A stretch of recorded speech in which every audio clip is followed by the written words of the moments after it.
परमेश्वर का धन्यवाद हो कि आज हम यहाँ पर एक बार फिर से इकट्ठा हुए और परमेश्वर अपनी महिमा अपने बच्चों से लेता है और अपने देह से लेता है।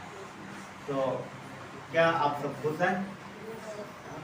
परमेश्वर का वचन कहता है कि कलीसिया उसकी आराधना करती है, हम सब उसकी आराधना करते हैं। और परमेश्वर का वचन ये भी कहता है कि उसे होठों से नहीं, उसे दिल से ना, आत्मा और सच्चाई से जो आराधना करता है वो उसे पसंद आता है।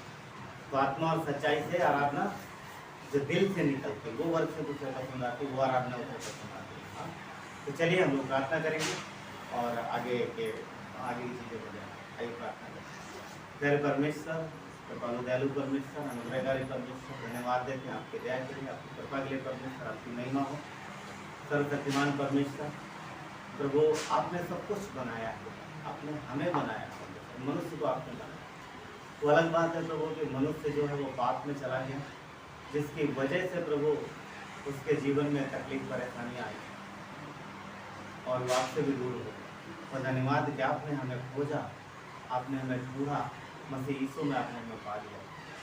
परमेश्वर आज यहाँ पर आपकी प्रेजेंस मांगते हैं प्रभु यीशु, अगुवाई मांगते हैं परमेश्वर कि जो भी हम आराधना करें प्रभु यीशु वो सच्चे हृदय से करें और प्रभु आपको भाई करें। धन्यवाद देते हैं जो लोग रास्ते में आने वाले हैं प्रभु यीशु का प्रार्थना करते हैं उन्हें लेके आना सुरक्षित और समय पर आने का यहाँ पर आपके उपस्थित परमेश्वर पिता आपकी कवरिंग है। हम अपने हृदय की भी सुरक्षा मांगते हैं, सारी बातों में परमेश्वर आपकी अगुवाई मांगते हैं, आपकी सुरक्षा के साथ प्रभु यीशु आपकी अगुवाई में सब कुछ करने मांगते हैं।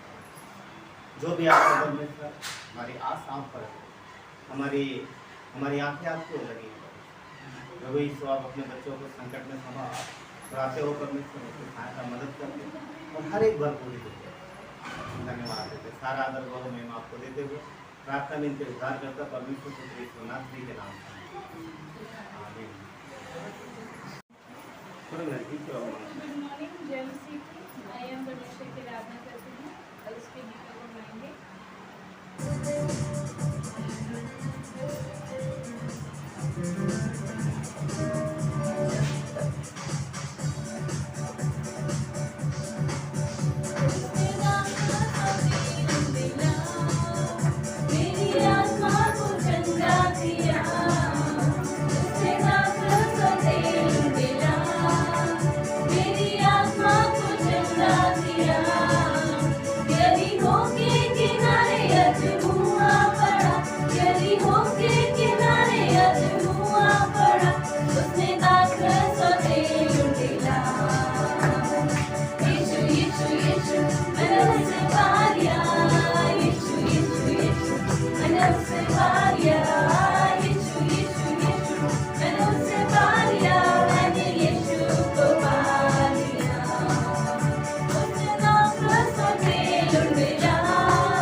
संग हम रहेंगे अपने छुपे, देखेगा सारा जहां।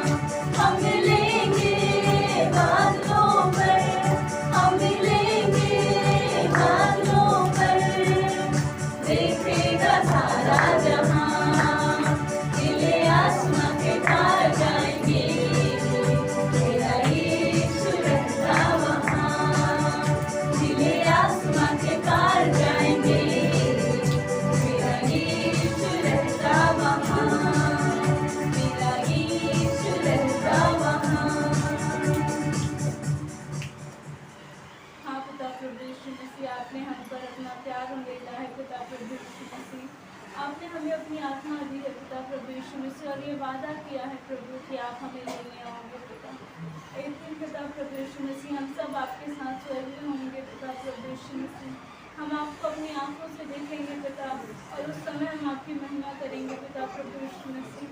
हम धन्यवाद देते हैं पिता, हम आपकी आराधना करते हैं प्रभु यीशु मसीह, पूरे दिल से आराधना करते हैं पिता प्रभु यीशु मसीह। आपको महिमा देते हैं पिता, पूरे जगत को बनाने वाले आप हो पिता प्रभु यीशु मसीह। और हम पूरे दिल से अपने हाथों को उठाकर हालेलुया गाते हैं पिता।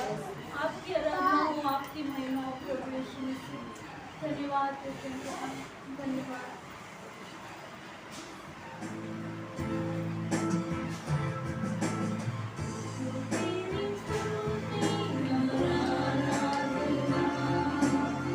करता हूँ मैं तुझसे ये प्रार्थना, महिमा से तेरी तू इस जगह को भर। जो भी तू चाहे तू यहाँ पे कर। Hallelujah, hallelujah, hallelujah, hallelujah, hallelujah.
Yeshu Masih. हमारे हृदय को खोलिए पिता प्रभु यीशु मसीह, और आपके वचन हमारे हृदय में कार्य करने पाए पिता, प्रार्थना करते प्रभु यीशु मसीह।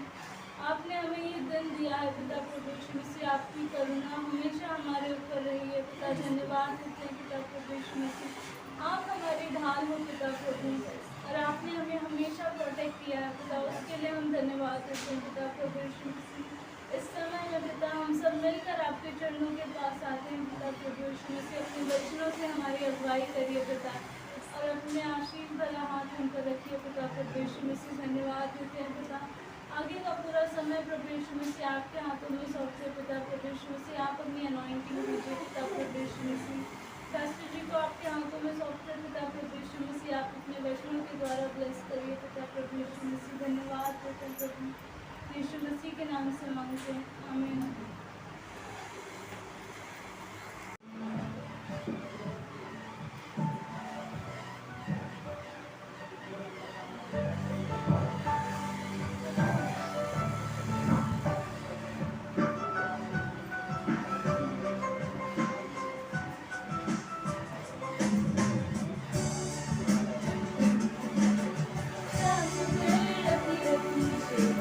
Ru apna rish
परमेश्वर की महिमा हो। आज के इस समय के लिए पहला पत्रस 5 अध्याय 8 से 11 पढ़ेंगे। पहला पत्रस 5 अध्याय 8 से 11।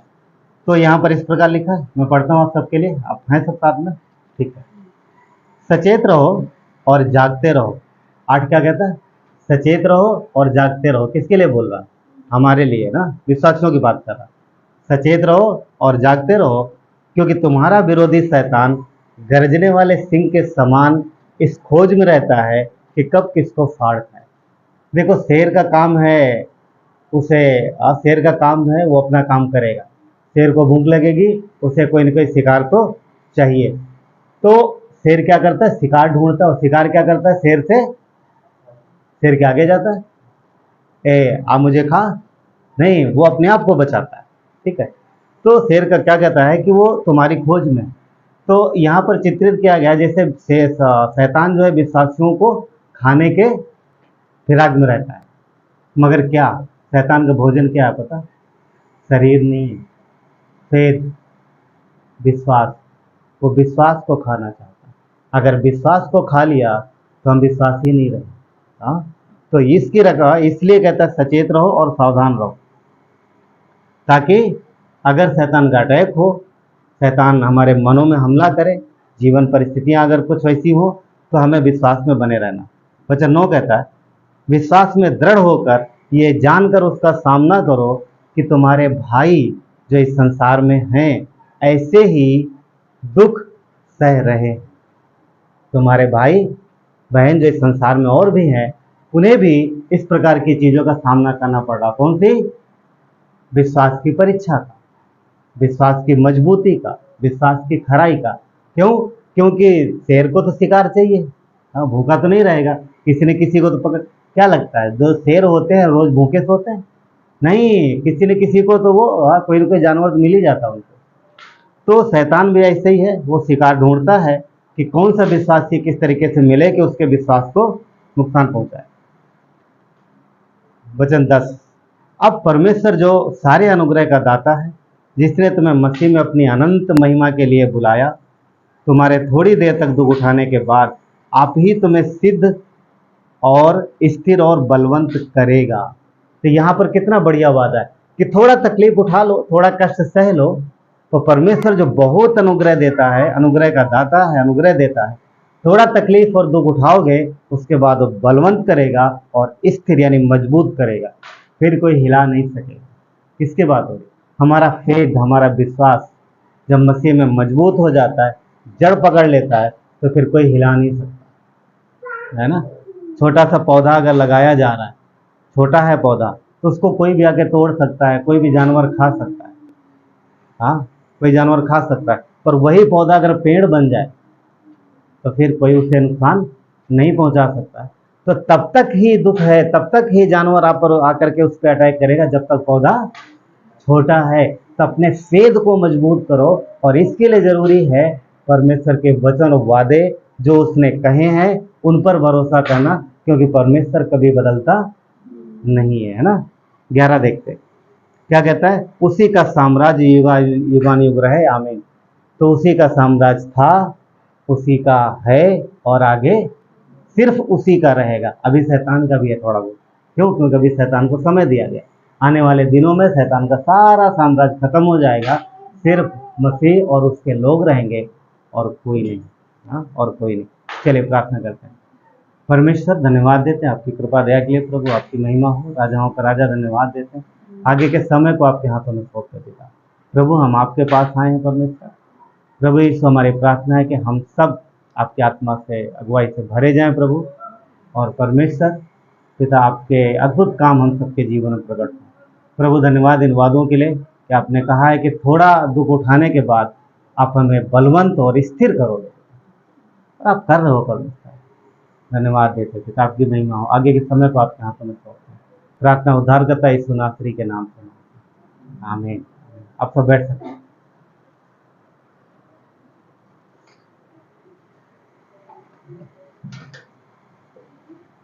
तो जैसा कि हम लोगों ने वचन पढ़ा, प्रेज गॉड गहना यहाँ पर है। हाँ, हम सोच रहे थे कि शायद ना फैमिली में सबकी तबीयत खराब है, तो अच्छी बात है, प्रभु का आशीष। परमेश्वर हमें संभालता है। देखिए जैसा लिखा कि थोड़ी देर दुख उठाने के बाद तुम्हें स्थिर और बलवंत करेगा। हमारे विश्वास को शैतान परखता है और वो हमारे विश्वास को नुकसान भी पहुंचाना चाहता है, क्योंकि हम विश्वासी कहलाते हैं। विश्वासी कहलाते हैं। तो विश्वासी तब तक मजबूत है जब तक उसका विश्वास मजबूत है। और कितने लोग विश्वास से मुकर जाते हैं। आपने सुनोगे कितने लोग विश्वास से मुकर जाते हैं।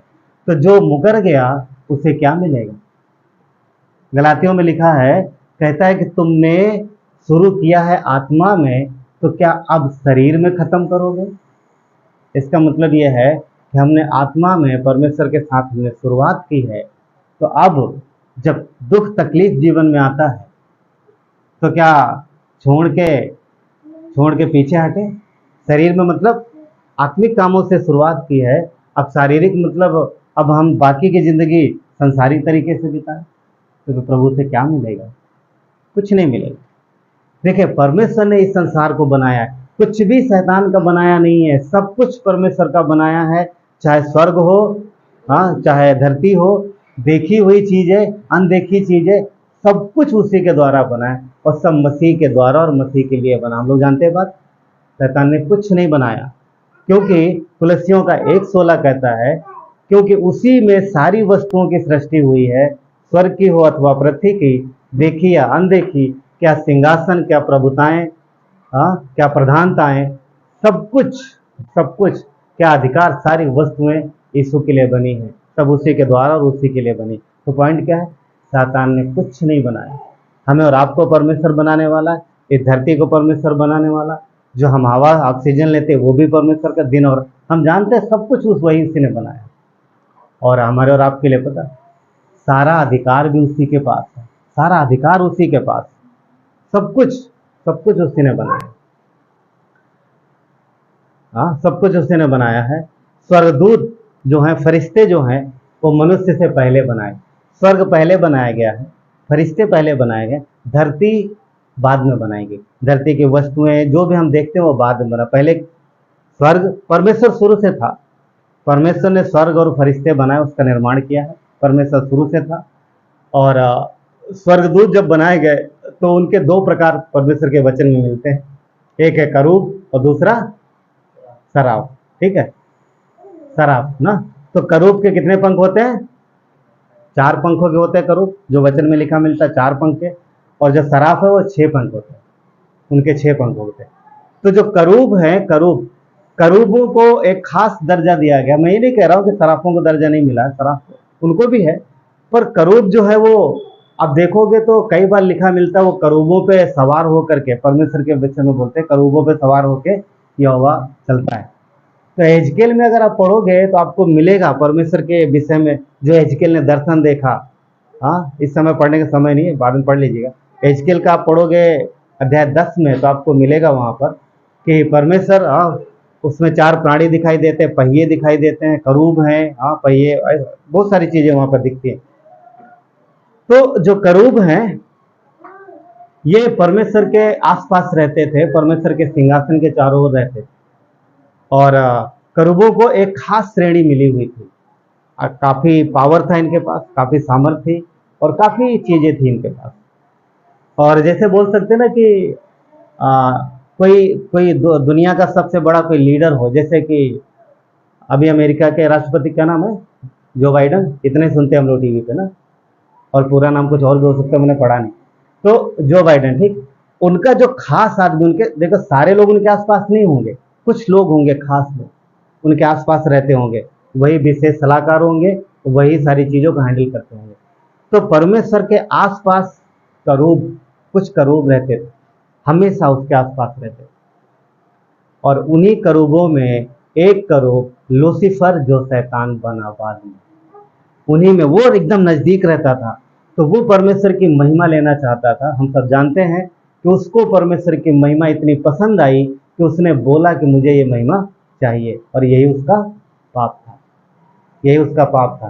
परमेश्वर सबसे ऊपर है, इसलिए कोई उसके ऊपर जाने की सोचता भी है तो भी वो पाप। तो हम जानते हैं कि स्वर्ग से गिरा देने, इसी पाप की वजह से स्वर्ग से निकाला गया। बाद में वो क्या, शैतान बना, शैतान कहलाया। मगर उसकी इच्छा क्या थी पता? परमेश्वर की महिमा लेना। पाप क्या था उसका ध्यान रखना, परमेश्वर की महिमा लेना। ये शैतान का पाप था और आज भी उसकी यही इच्छा है, परमेश्वर की महिमा लेना। आज परमेश्वर की महिमा कौन करता है? मनुष्य। मनुष्य को किस लिए परमेश्वर ने बनाया? ताकि परमेश्वर की महिमा करे, ताकि परमेश्वर की महिमा करे। अब मनुष्य जब परमेश्वर की महिमा करता है तो शैतान को चाहिए परमेश्वर की महिमा, इसलिए वो मनुष्यों से परमेश्वर की महिमा, जो मनुष्य परमेश्वर की जो महिमा कर रहा वो अपनी महिमा कर रहा। ठीक है, आज इस समय धरती पर कलीसिया परमेश्वर को महिमा देती है, विश्वासी परमेश्वर को महिमा देते हैं। समझ में आ रहा? हमारे जीवन से परमेश्वर को महिमा मिलती है।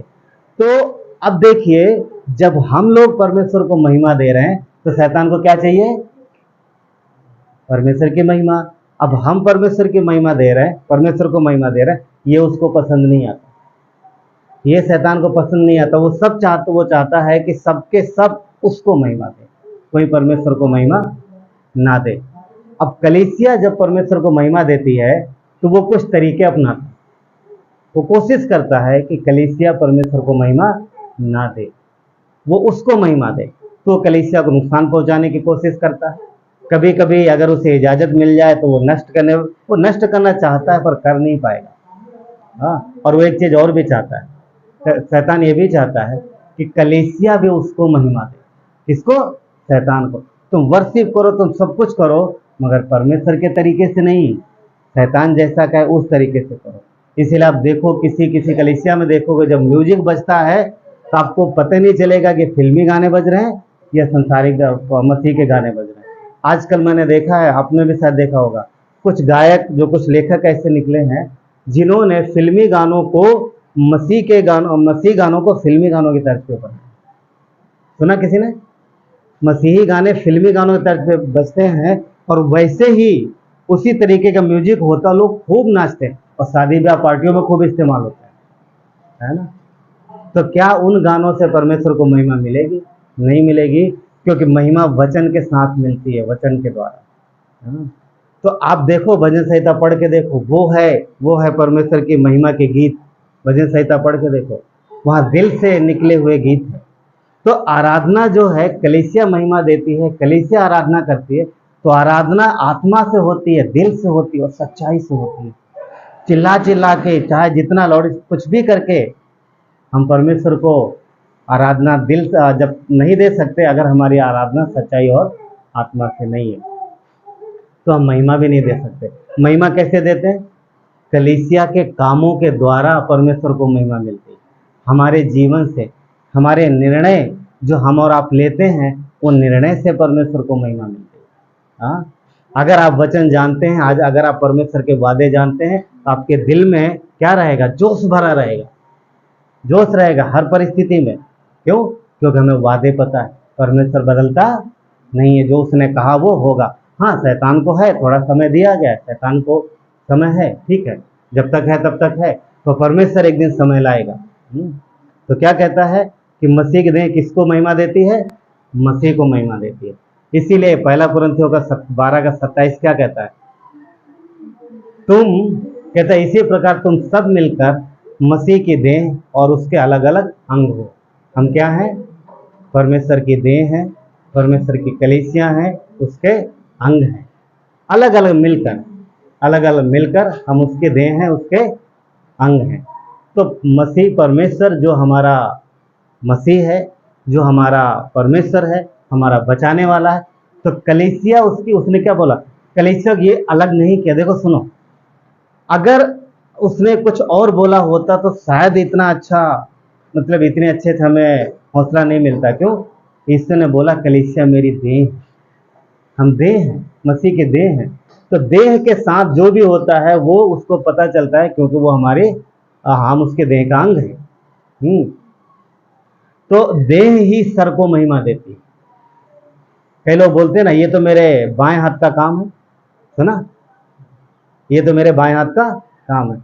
जब व्यक्ति वो कोई काम करता है तो लोग सराहना देते हैं उसको। समझ पा रहे हैं? हाथ करते हैं, पर मुकुट कहाँ रखा जाता है? क्राउन कहाँ रखा जाता है? सर पर। तो महिमा किसको मिलती है? सर को महिमा मिलती है। पर काम किसने किया? पैर चल के गए, हाथों ने मेहनत किया। पर महिमा, हाथ बोल सकता नहीं नहीं मैंने सारा काम किया, एक काम करो मेरे मेरे मेरे ऊपर क्राउन रखो, मुकुट। सोचो मुकुट हाथ पे रखा जाए कैसा लगेगा? इमेजिन करो, नहीं ना, अच्छा नहीं लगेगा ना। तो जब शरीर काम करता है महिमा सर को मिलती है। तो जब मसीह की देह परमेश्वर की इच्छानुसार निर्णय लेती है, जब उसकी इच्छानुसार काम करते हैं, तो महिमा मसीह को मिलती है। और हाथों को कुछ नहीं मिलता? अरे उन्हें भी बहुत कुछ मिलता है। क्यों? क्योंकि सर और देह अलग नहीं है ना, अलग नहीं है। तो कलीसिया परमेश्वर को महिमा देती। इसलिए यीशु ने क्या बोला कि तुम मेरी देह हो और मैं सर हूं। कुलसियों का 1:18 में क्या कहता है? वही देह अर्थात कलीसिया का सर है। तो हम काम करते हैं, मसीह की इच्छा अनुसार निर्णय लेते हैं, मसीह को महिमा मिलती है। और तंदुरुस्त कौन होता है? शरीर। कभी आपने देखा होगा, चाहे आदमी जितना खा ले, चाहे जितना जिम कर ले, चाहे जितना कसरत कर ले, कभी सर बड़ा नहीं होता। हाँ, कभी सर के मसल्स नहीं बनते। हाँ हाँ, कभी सर डोले देखा? सर के किसी ने देखा? शरीर ही तंदुरुस्त होता है। पॉइंट समझ आ रहा है? अगर परमेश्वर की इच्छा अनुसार कलीसिया निर्णय लेगी तो तंदुरुस्त कलीसिया होगी। हाँ, महिमा सर को जाएगी, मगर मजबूत कौन होगा? कलीसिया मजबूत होगी। तो इसलिए हमारे आपके निर्णय जो हैं वो हमें तंदुरुस्त बनाते हैं और परमेश्वर को महिमा देते हैं हमारे जीवन से। मत्ती 16:18 में उसने क्या बोला कि कलीसिया पर अधोलोक के फाटक प्रबल नहीं होंगे। हाँ, शैतान को अवसर है, वो शेर है और हम भेड़े हैं। कभी आपने सोचा मसीह ने कैसा किया? मतलब देखो, परमेश्वर तुलना कैसे करता? वो शैतान शेर है और हम भेड़। तो शेर क्या करता है भेड़ का? अगर फॉर एग्जाम्पल हकीकत मतलब वर्जन आप समझो, फिजिकली जंगल में शेर है, भूखा है, और उसे भेड़ों का एक छोटा सा झुंड मिलता है, क्या करेगा? अटैक करेगा। कोई ना कोई तो भेड़ को तो पकड़ के छोड़ेगा। ठीक, तो ये स्पिरिचुअली है। शैतान जो है, शेर का चित्र दिया गया, हम लोग भेड़, मगर उसे क्या चाहिए? फेथ। जैसे मैं बता चुका हूँ, वो हमारे विश्वास को खाना चाहता है, ताकि कलीसिया विश्वास में निर्णय ना ले, ताकि कलीसिया विश्वास के काम ना करे। क्योंकि विश्वास के काम नहीं करेगी तो कलीसिया मजबूत नहीं होगी, मसीह को महिमा नहीं मिलेगी। समझ? वो एक बात। फिर महिमा किसको मिलेगी? शैतान को। अगर कलीसिया परमेश्वर को महिमा नहीं दे रही है तो किसको दे रही है? शैतान को। वो ध्यान रखना। अगर हमारे जीवन में यीशु महिमा नहीं पा रहा है तो कौन पा रहा है? दो ही है, परमेश्वर और धरती पर। स्वर्ग में परमेश्वर, धरती पर भी। अगर हम परमेश्वर को महिमा नहीं दे रहे हैं तो फिर हमारे जीवन से कोई और महिमा पा रहा, और आप जानते हैं। ठीक है? क्यों?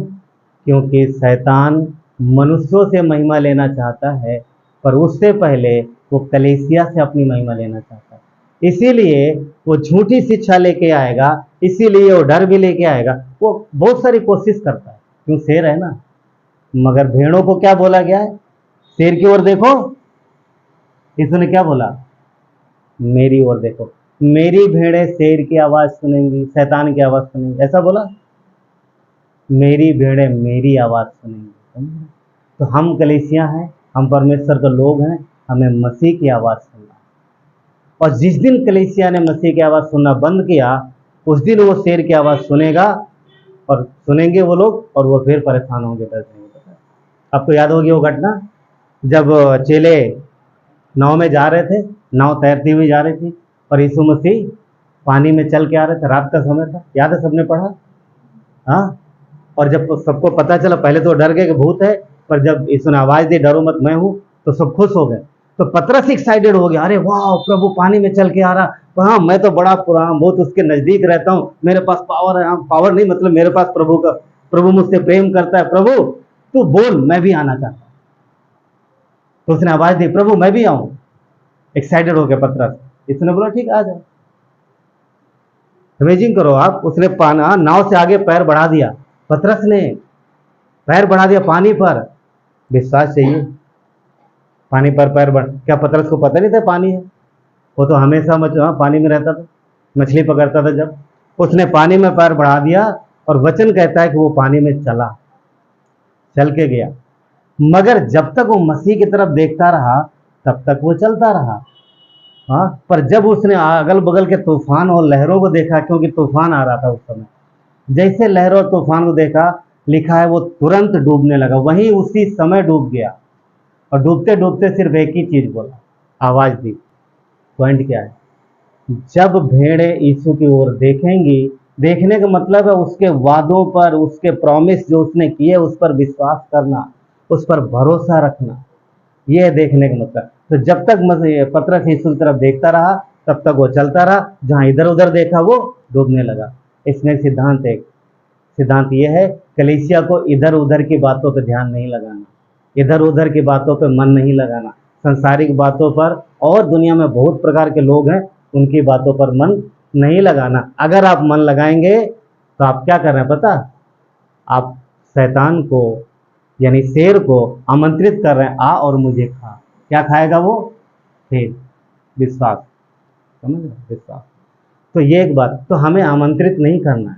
हाँ, और जब पतरस ने डूबते डूबते आवाज दी, प्रभु बचा, 2 ही शब्द की प्रार्थना है, वहां पर लंबी चौड़ी प्रार्थना नहीं है, वहां बैठ के नहीं, हाँ प्रभु अब मैं 15 मिनट धन्यवाद दूंगा तब मैं तुझे प्रार्थना, नहीं, समय के हिसाब से प्रभु डूब रहा, धन्यवाद देने टाइम कहाँ। हाँ, 2 ही शब्द, प्रभु मुझे बचा, और अगले क्षण बोला, यीशु ने हाथ पकड़ा और खींच लिया। वो नहीं गया, उसने हाथ बढ़ाया और अपने पास खींच लिया। पतरस 1 बार नहीं 2 बार पानी में चला।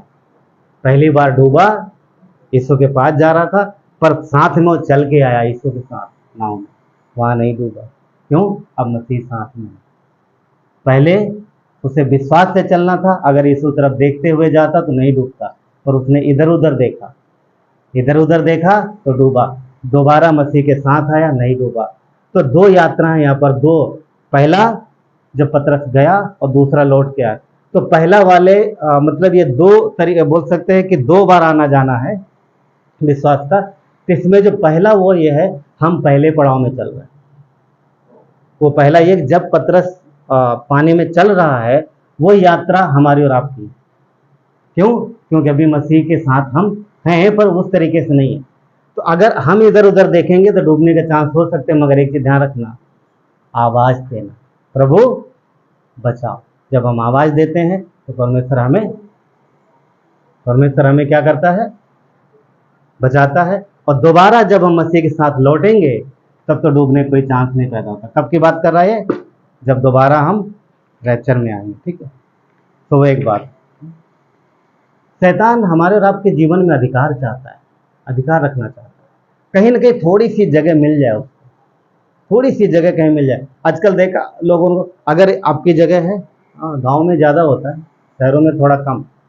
गांव में अगर ऐसा होता है कि कोई वहां पर जानवर बांध, मतलब शुरू से कुछ वो कर रहा है और थोड़े दिन के लिए उसने हट लिया, मतलब हट गया वहां से, कोई आया, भैया थोड़े दिन में बांध लो अपने जानवर यहाँ पर आपकी जगह में, हाँ बांध लो, उसने बोल दिया, और उसके बाद ध्यान नहीं दिया, उसने 1 महीने 2 महीने साल 2 साल बांधा, फिर बोलेगा हटाओ। अरे कैसे हटाओ भाई, ये हम इतने दिन से बांधते चले हमारी जगह। सुना कभी ऐसा? हाँ, देखा हो, गाँव में अक्सर ऐसा होता है।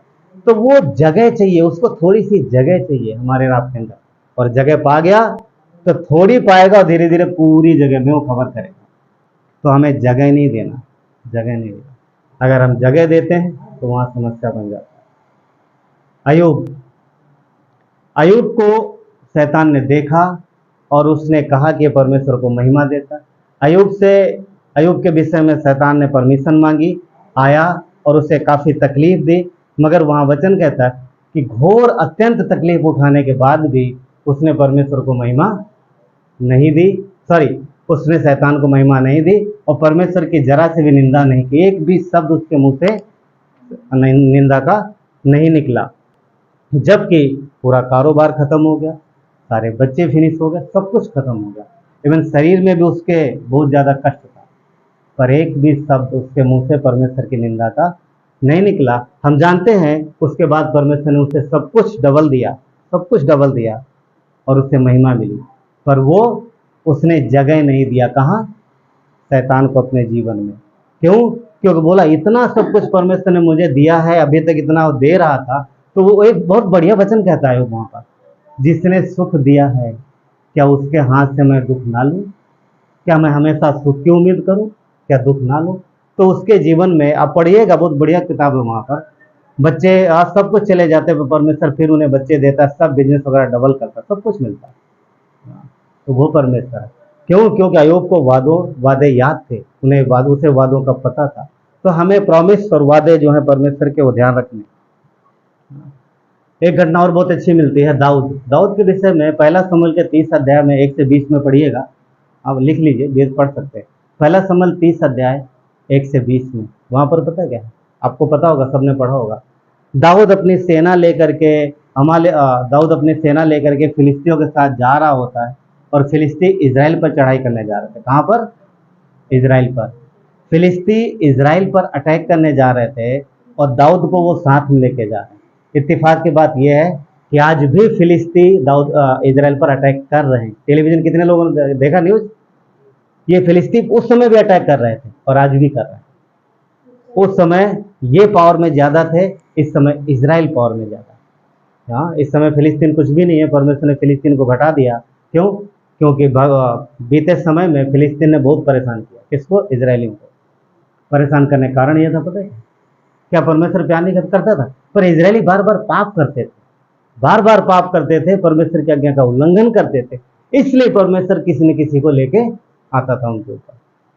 तो यहाँ पर हम देखते हैं दाऊद जा रहा अपनी सेना लेकर के। कैंप में कौन रह गए? बूढ़े लोग, बच्चे और स्त्रियां रह गई, और जानवर रह गए। सारे योद्धा कहाँ हैं? सेना की ओर जा रहे हैं। तो जब जहां छावनी थी वो खाली हो गई, ये लोग वहां जा रहे हैं, तो दूसरी तरफ से अमालेकी आए, कहीं और जा रहे हैं, मतलब आ रहे थे वो लुटते हुए। तो इन्होंने देखा खाली, तो दाऊद के और दाऊद के सारे लोगों के तंबुओं में जो भी था, जानवर और वस्तुएं जो भी था, स्त्री बच्चे, जो सबको लेके चले गए। सबको, कोई नहीं छोड़ा, सब आग लगा दिया, जला दिया। किसी को जान से नहीं मारा, पर जितने जिंदा लोग थे सबको बंधुआ बना के ले गए, और जानवरों को लेके चले गए, सब लूटपाट किया। अब आप पढ़ लीजिएगा उसको। किसी कारण बस दाऊद वापस लौट आता, लड़ाई पे नहीं जाता, और ये अच्छी बात थी, क्योंकि दाऊद अगर लड़ाई पे जाता तो अपने भाइयों का खून करता, अच्छा नहीं था, लौटना उसका अच्छा था। तो परमेश्वर ने उसे वापस भेज दिया एक तरीके से। और जब आके देखता है कि तंबुओं में आग लगी है, वहां कोई नहीं है, ना किसी की पत्नी है, ना किसी का बेटा, ना बेटी, ना जानवर, कुछ नहीं है, और सब खत्म हो गए, और पता भी नहीं चल रहा कहाँ गए। आजकल तो जीपीएस हम लोग क्या करते हैं, ट्रेस कर लेते हैं। हाँ, फोटो जो सब देख लेते कौन किस गली से गया। उस समय कुछ नहीं था, एक ही जीपीएस था ऊपर, वही था, एक ही जीपीएस था ना। लोग बोलते हैं ना कि ऊपर वाला देख रहा है, राइट? आज मीनिंग बदल गया है। लोग बोलते हैं ना ऊपर वाला देख रहा है, आज मीनिंग बदल गया कि ऊपर कैमरा लगा होता है। पहले वो ऊपर वाला था, आज थोड़ा अलग हो गया ना। ऊपर वाला देख रहा, तो लोग इन्हें, अगर कहीं लिखा मिलेगा ऊपर वाला देख रहा, लोग उसकी बात नहीं करेंगे, देख देख किधर है ऊपर वाला, हाँ इधर उधर ढूंढने लग जाए कैमरा, राइट? तो उस समय ये सब सुविधाएं नहीं थी, दाऊद को नहीं पता कहाँ गए लोग, किधर गए, कैसे ट्रेस किया जाए। एक ही जीपीएस था, वो परमेश्वर वही था, वही बता सकता। वचन कहता है कि ये सब देख करके दाऊद के लोग रो रहे, चिल्ला रहे, क्योंकि उनके पत्नी बच्चे कुछ भी तो नहीं, सब खत्म हो गया, वो पता नहीं कहाँ गए, हाँ किस हाल में होंगे कोई मालूम नहीं। सब रो रहे हैं, सब चिल्ला रहे हैं। और वचन में ये भी लिखा है कि दाऊद इतना संकट में पड़ा कि इसके पहले उसके जीवन में इतना बड़ा संकट कभी नहीं आया, कभी नहीं आया। क्यों? क्योंकि अब वो लोग जो दाऊद के साथ उसके एक शब्द पर मरने के लिए तैयार रहते थे हमेशा, वो लोग उसे मारने के लिए तैयार। जो लोग दाऊद अगर बोल दे जाओ, तो वो मर जाएंगे, और जो काम कहेगा वो करेंगे, वो लोग अब उसे पथरवाह करने के लिए तैयार है, उसे मारने के लिए तैयार। क्यों? क्योंकि उनके पत्नी बच्चे सब चले गए। इतना दुख है उनके अंदर, उनके जीवन में। अब दाऊद के पास क्या रास्ता है? ऐसा नहीं कि दाऊद की पत्नी बच्चे छोड़ गए वो लोग, हे तेरे छोड़ गए, हमारे ले गए, तेरी कुछ साजिश होगी। अब सोचो ना, मैं सोच रहा हूँ, अगर दाऊद के पत्नी बच्चे सब छोड़ जाते और अगर उनके लोगों को ले जाते, तो क्या होता? लोगों के साथ सोच बदल जाता, अच्छा तू नहीं करवाया, फिर तेरे बच्चे पत्नी क्यों नहीं लेके गए लोगों का? तो उसके भी ले गए थे, ऐसा नहीं था, उसके भी ले गए थे। अब ऐसे संकट के समय में वचन कहता है कि पहला शमूएल का 30 अध्याय वचन 6 में लिखा है कि दाऊद बड़े संकट में पड़ा, क्योंकि लोग अपने बेटे बेटियों के कारण बहुत बहुत शोकित होकर उस पर पत्थरवाह करने की चर्चा कर रहे थे। परंतु दाऊद ने अपने परमेश्वर यहोवा को स्मरण किया और यहोवा। दाऊद, ये होता परमेश्वर का जन। आप समझ पा रहे हैं? ये है परमेश्वर का जन। परमेश्वर के जन की एक खासियत होगी, यदि कभी भी तकलीफ आएगी तो सबसे पहले परमेश्वर के पास जाएगा। क्या बाकी लोग परमेश्वर के जन थे, मगर दाऊद मेन था। ये कहाँ जाए, सब तो इसकी ओर उम्मीद कर रहे हैं। तो ये परमेश्वर के पास गया, उसने प्रार्थना की, हिम्मत बांधी, परमेश्वर के वादों को सोचा और परमेश्वर से पूछा, प्रभु मैं क्या करूं? क्या मैं जाऊं? और जाऊं तो किधर जाऊं? और तो कैसे जाऊं? तो परमेश्वर ने वादे तो तू जाएगा। परमेश्वर ने रास्ता दिखाया और चल पड़ा। और कहाँ जाना, कैसे, जैसे आप पढ़ोगे, बहुत बढ़िया घटना है। जैसे पढ़ोगे तो वहां लिखा है कि एक आदमी घायल पड़ा मिला, मरा नहीं, घायल था। और इन लोगों ने उसे पानी वानी पिलाया, पूछा तो बताया कि उसने बता दिया पूरी घटना। और वो आदमी कौन था पता? जो लूट के ले गए उन्हीं का आदमी था। वो बीमार था, इसलिए उसको छोड़ गए वो लोग, तू मर जाए यहीं पर रेगिस्तान में, हम तुझे लेके नहीं जा सकते। और उसने सब बताया, उसने योजना बता दी, पूरा प्लान बता दिया। अब अगला पड़ाव वहां पर मिलेंगे वो लोग। बोल मगर एक चीज है, वो बोला मुझे जान से मत मारना। दाऊद ने बोला नहीं, तुझे नहीं मारेंगे। आप समझ पा रहे, परमेश्वर का उपाय है। एक आदमी बीमार था, उसको छोड़ दिया गया। और आप देखोगे दाऊद गया और उन पर अटैक किया, अपने अपने लोगों को, अपने जानवरों को छुड़ाया, बाकी उनका भी लेके आया। पढ़िएगा, उनका भी लेके आया। जो टेंट उन्होंने जला दिया कोई प्रॉब्लम नहीं, हाँ उनके टेंट लेके, मतलब सब कुछ परमेश्वर वापस लौटा के लेके आया। पॉइंट ये है कि शैतान के सारे कामों पर परमेश्वर विजय दिलाता है यदि हम उसकी ओर देखें और उसकी इच्छा अनुसार चले। उसने हमें प्रॉमिस दिया। शैतान तो शेर है, पक्की बात है, पर भेड़ों को उसने निहसाया नहीं छोड़ा। हमारा चरवाहा क्या है? हमारे आगे चलता और वही हमारा रक्षक है। उसने वादे दिए जो हमारे और आपके पास है। दाऊद ने वादों को याद किया, मेमोराइज किया। परमेश्वर ये है, परमेश्वर ऐसा कहता है, वो कभी हमें छोड़ेगा नहीं। तो कुछ प्रॉमिस हम लोग इस समय सोच सकते हैं। देखिए, क्या परमेश्वर नहीं कहा, उसने नहीं कहा कि वो हमेशा संभालेगा? कहा हमेशा संभालेगा, सदा रक्षा करेगा।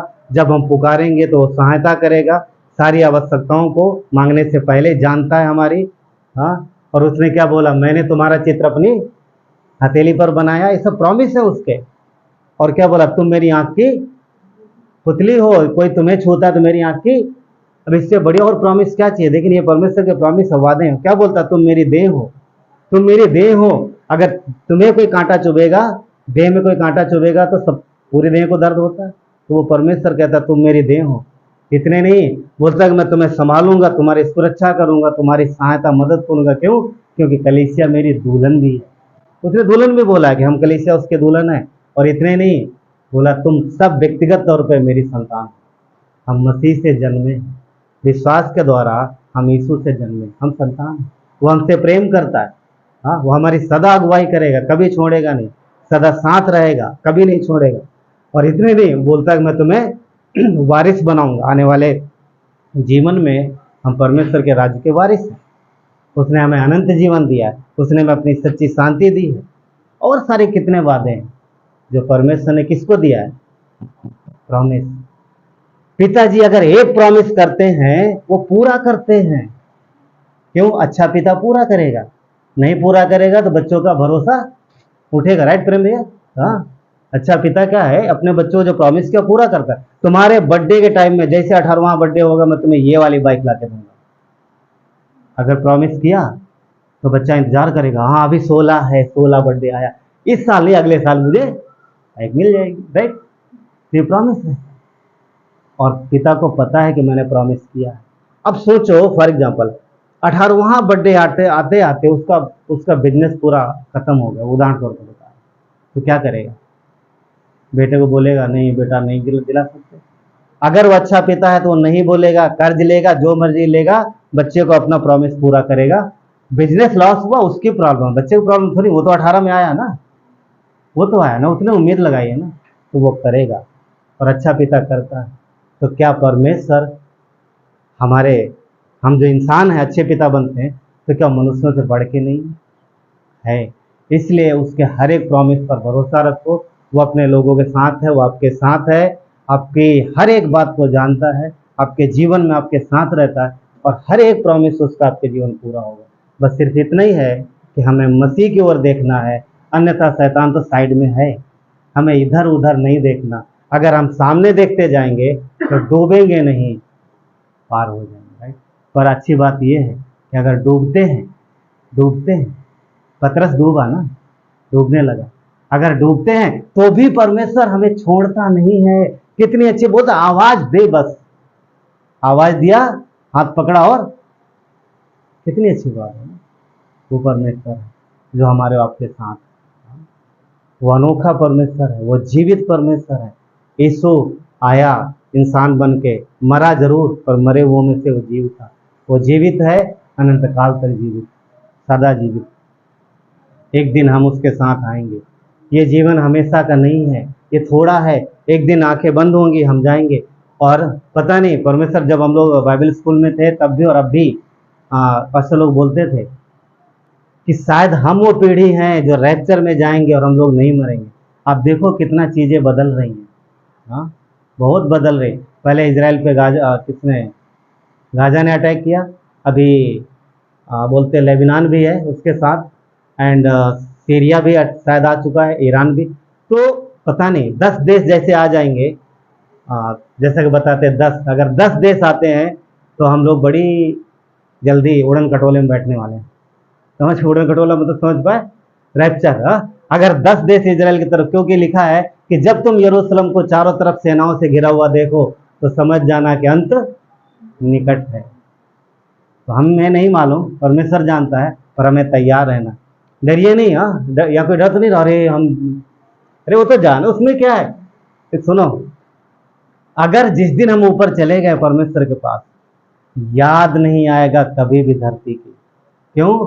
क्योंकि उसने, सोचो, धरती ऐसी बनाई है, लोग बोलते हैं ना, ये उदाहरण देते, अरे क्या जगह है, स्वर्ग जैसी जगह, स्वर्ग जैसी, स्वर्ग तो कोई गया ही नहीं है। तो कभी धरती की याद नहीं आएगी, परमेश्वर ने ऐसा अद्भुत चीजें बनाई। यहाँ 80 साल, वहाँ 1000 साल, परमेश्वर के साथ अनंत साल। 1000 साल एक एक्चुअली हम लोग धरती पर ही बिताने वाले, वापस फिर आएंगे। तो वो परमेश्वर, इसलिए अभी का जो समय है, ये वो समय है एक तरीके से जब पतरस नाव पर से उतर के यीशु की ओर जा रहा है, उस तरीके से। तो हमें इधर उधर नहीं देखना, हमें मसीह की ओर देखना। उसके पास बहुत कुछ, वो हमारा परमेश्वर। जितने भी बातें इसमें लिखी हैं सबकी हाँ और आमीन, एक भी बात न झूठी साबित हुई है ना होगी। सब इसी की, जो लिखा उसी के अनुसार हो रहा। हाँ, हम छोटे एरिया में देखेंगे तो नहीं समझ में आएगा। आप अगर वर्ल्ड लेवल पर देखो, पूरी दुनिया में क्या हो रहा, तो आपको समझ में आ जाएगा कि जो इसमें लिखा उसी अनुसार होगा और वही होगा। चलिए प्रार्थना करते हैं। परमेश्वर, धन्यवाद देते हैं आपकी दया और कृपा के लिए, प्रभु आपकी महिमा हो। राजाओं को राजा धन्यवाद देते हैं, सर्वशक्तिमान परमेश्वर, कि आपने हमें वादे दिए हैं, प्रॉमिस दिए हैं, जो हमारे लिए प्रभु, हमारे लिए परमेश्वर एक एनर्जी ड्रिंक का काम करता है, हमारे विश्वास को बढ़ाता है। क्योंकि प्रभु आप मनुष्य नहीं हो कि बदलो, आप परमेश्वर हो पिता, आप हमारे पिता हो, आप हमारे चरवाहे हो, आप हमारे रक्षक हो। प्रभु धन्यवाद परमेश्वर कि हम अलग नहीं हैं, हम आपकी देह हैं, हम आपकी देह का अंग हैं। परमेश्वर धन्यवाद देते हैं, जब हम ठोस निर्णय लेते हैं तो प्रभु आपको महिमा मिलती है और देह मजबूत होती है। प्रभु यीशु, हम प्रार्थना करते हैं, अक्सर विश्वासी प्रार्थना करते हैं कि प्रभु मुझे मजबूत बनाओ। इसके लिए जरूरी है कि हम निर्णय लें अपने मसीह की इच्छा का, ताकि मजबूत बने। धन्यवाद देते हैं, सारा आदर गौरव महिमा आपको देते हैं। यहाँ पर कई सारे लोग हैं जो आपके हैं परमेश्वर, आप पर भरोसा करते हैं। प्रभु यीशु, हमारी प्रार्थना है कि हर एक के जीवन में परमेश्वर आपके सामर्थ्य काम होने पाए पिता, और प्रभु आपकी महिमा हो। परमेश्वर, हम आपकी ओर देखते चले इन अंतिम दिनों में। प्रभु यीशु, हमें इधर उधर नहीं देखना है परमेश्वर, हमें आपकी ओर देखना है, क्योंकि आप हमारे सहायक और मददगार। वचन कहता है कि थोड़े समय दुख उठाने के बाद वो हमें बलवंत करेगा और स्थिर करेगा। धन्यवाद परमेश्वर इन वादों के लिए पिता, आपकी महिमा हो परमेश्वर। धन्यवाद देते, सारा आदर गौरव महिमा आपको देते हैं। प्रार्थना विनती उद्धार करता है यीशु नासरी के नाम से मांगते हैं, आमीन।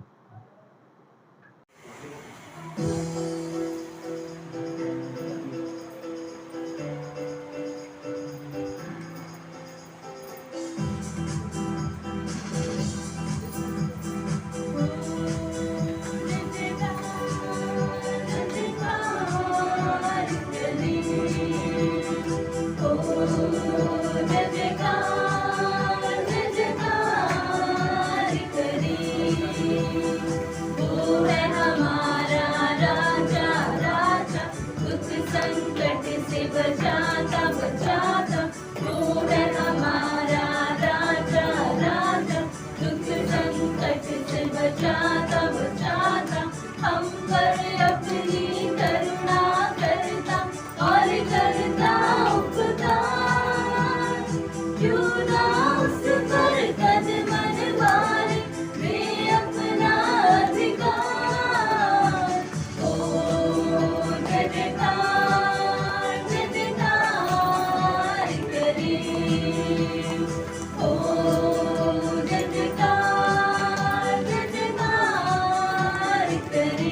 कभी न गिरेगा गिरेगा, उस पर जिसका भरोसा भरोसा, वो तो कभी न गिरेगा गिरेगा। चाहे बीमारी चाहे गरीबी चाहे हो आकाश, सब संकट से सब कष्टों से हो जाएगा पार। ओ जयकार जयकार करे, ओ जयकार जयकार करे। स्वर्ग है उसका सिंहासन सिंहासन, पृथ्वी बनी है आसन आसन। स्वर्ग है उसका सिंहासन सिंहासन, पृथ्वी बनी है आसन आसन। आकाश उसकी महिमा बताए, हस्तकला को दिखाए। सारी पृथ्वी उसकी रचना, उसका ही है प्रताप। ओ जयकार जयकार करे, ओ जयकार जयकार करे, जयकार करे। तो परमेश्वर का धन्यवाद हो आपका इस सभा के लिए। जो प्रॉमिस परमेश्वर करता है, जो वादे करता है, वो हमेशा पूरा करता है। आदम से लेकर के आज तक और आगे आखिरी इंसान तक परमेश्वर कभी भी अपने वादों से मुकरेगा नहीं। हाँ, मुकरेगा नहीं। पढ़ के देखिए छोटे भविष्यवक्ताओं की पुस्तकें, इजराइल ने इतना गुनाह किया था उस समय, इतना पाप किया था, फिर भी वो बोलता मैं इन्हें कैसे छोड़ दूं। क्यों? क्योंकि ये मेरे लोग हैं, मैंने इनसे प्रेम किया, मैं कैसे छोड़ दूं। आज कलीसिया में मसीह यीशु के द्वारा हम नए जन्मे, तो हमें हमसे जो परमेश्वर ने वादे किए वो अवश्य पूरा करेगा, उसके प्रॉमिस है। बस इतना ही है, हमें परमेश्वर की ओर देखना है। अगर हम इधर उधर देखेंगे तो दिक्कत, फिर शैतान को मौका मिलेगा। क्यों? क्योंकि इधर उधर देखेंगे तो आएगा और नुकसान पहुंचाएगा, क्योंकि वो इसी ताक में रहता है। किस ताक में? कि किसी न किसी को वो फाड़ खाए, राइट? क्योंकि उसका काम यही है, शेर का काम है चीर फाड़ करके खाना। तो वो क्या करेगा? हमारे विश्वास को, हमारे फेद को नुकसान पहुंचाएगा। बहुत सारी कई सारे झूठे, आप देखो, पढ़ के देखो कलीसिया कितने सारे बार विश्वास से हट गई, कुछ और ही करने लगे। क्यों? क्योंकि झूठी शिक्षा लिया है। झूठी शिक्षा कैसे?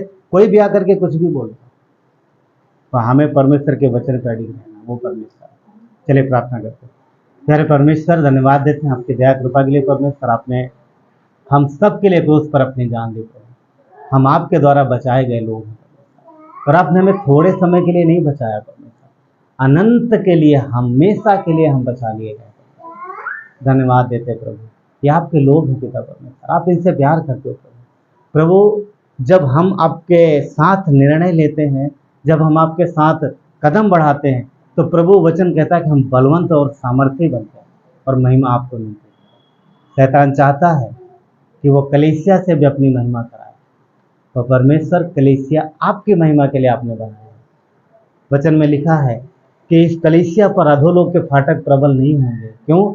क्योंकि आपने अपने ऊपर कलीसिया बनाई। मसीह यीशु कलीसिया आप में स्थिर, आप कलीसिया की नींव हो। धन्यवाद परमेश्वर, आपकी महिमा हो। कलीसिया है, अंत तक रहेगी। संसार है, आगे आने वाले दिनों में नहीं रहेगा, परंतु कलीसिया रहेगी। हम हैं और रहेंगे। क्यों? क्योंकि हमारे जीवन से मौत निकल गई है, हम अनंत के लिए बचा लिए गए।